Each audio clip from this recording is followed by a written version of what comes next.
Olá, meu nome é Cauê Herculano e hoje vim apresentar o relato de pesquisa Conflitos entre a Maternidade e a Graduação em Educação Física, uma revisão bibliográfica feita por mim, pela Letícia Abreu, pelo Marcelo Pérez e revisado pela Lilian Souza.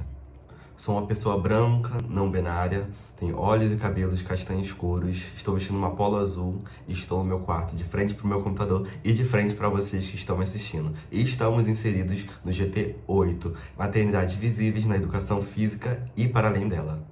Para começar essa apresentação, eu gostaria de agradecer a oportunidade e também dizer o quanto foi prazeroso estudar sobre esse assunto, que é a maternidade e educação em conjunto.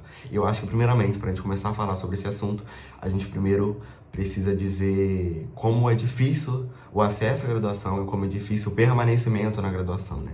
Então, quando a gente traz esse aspecto da maternidade, da mãe, seu processo de gravidez, ou com uma criança já nascida, né, a gente vai ter barreiras, assim, imensas que impedem e que impossibilitam o bem-estar dessa pessoa, desse ser humano, nesse espaço, né? E quando a gente vai pensar na gravidez, a gente geralmente sempre vai pensar nesse aspecto muito especial, eu diria. Sendo que pro capitalismo é indiferente, né?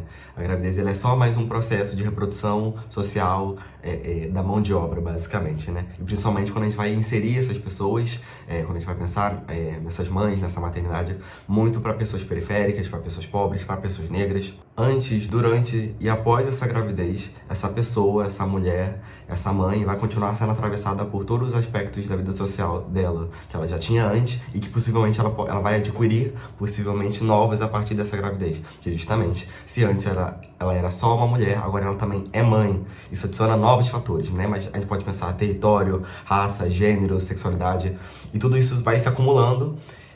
E justamente, assim, né, isso traz uma interseccionalidade que o capitalismo não pensa nessas pessoas e justamente não pensa nessas pessoas na graduação, né? E outros aspectos também, se a gente for também pensar o machismo, a misoginia e como também homens geralmente são muito apartados, se é que eu posso dizer assim, desse processo de maternidade. Eles são muito auxiliares, eles às vezes nem são vistos como pais necessariamente, né? Eles são pais, mas eles estão ali só como que eu posso dizer? Por trás dos panos, né? Fazendo algumas coisinhas muito básicas, né? Portanto, entende-se que a maternidade, ela em si, ela pesa muito mais para a mulher, para a mãe, para essa pessoa que está parindo, de alguma forma, né? E o que colabora com isso que eu tô dizendo, segundo Peçanha, é que, basicamente, para as mulheres, existe uma tripla jornada. O cuidado materno, o cuidado do trabalho, seja ele do trabalho capital, né, literalmente, de um exercer de uma função de trabalho, o trabalho doméstico e ainda, possivelmente, a gente vai pensar numa quarta jornada, né, que é basicamente, caso ela seja uma graduanda, e aqui estamos inseridos nesse assunto, ela vai ter esse trabalho da graduação em geral, né. Na nossa pesquisa, nós relatamos que justamente no campo da educação física pouco se fala sobre essa tripla jornada, mas muito se fala sobre a ideia da maternidade ser invisibilizada no campo dos estudos e do trabalho. Então, assim, isso corrobora diretamente com o que Peçanha fala, que justamente existe uma necessidade muito baixa de manutenção da maternidade, do trabalho e do estudo. Não se pensa nesse conjunto. Literalmente, num conjunto, não se pensa nessas três coisas ao mesmo tempo.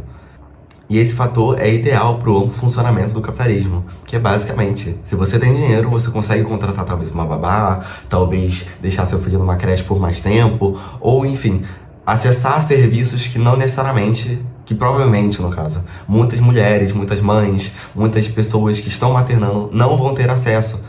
E que justamente vão ter que lidar diretamente com essas outras jornadas. Ou seja, por exemplo, novamente, se você tem dinheiro, você pode contratar uma diarista, uma empregada doméstica, e que justamente vai executar tarefas que talvez em uma conjunção social mais comum, uma mulher, uma pessoa teria que executar no local dessa diarista, dessa empregada, porque justamente homens estão fora desse papel social, né?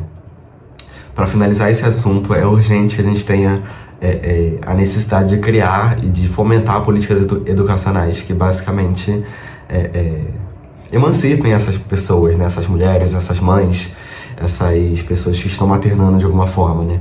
Porque é justamente isso, assim. A maioria dessas pessoas não tem condições de justamente pagar uma diarista, ou pagar uma babá, ou botar o filho numa creche, ou não tem rede de apoio, e que justamente isso é uma necessidade real, assim, dessas pessoas, né? Que é justamente, possivelmente, atingir um sonho, ou atingir um objetivo dentro de uma graduação, e que muitas das vezes é cortada por essa impossibilidade, né? Visto que a maternidade é geralmente sempre visto, né? E quista como uma prioridade. E é justamente isso, né? A maternidade, ela não acaba a partir de uma licença, depois de uma licença. Pelo contrário, ela se intensifica, né? Então, enfim, eu acho que é isso. Eu gostaria de agradecer novamente. Espero que todos que estejam me assistindo estejam bem. E um beijo pra vocês e até breve, talvez.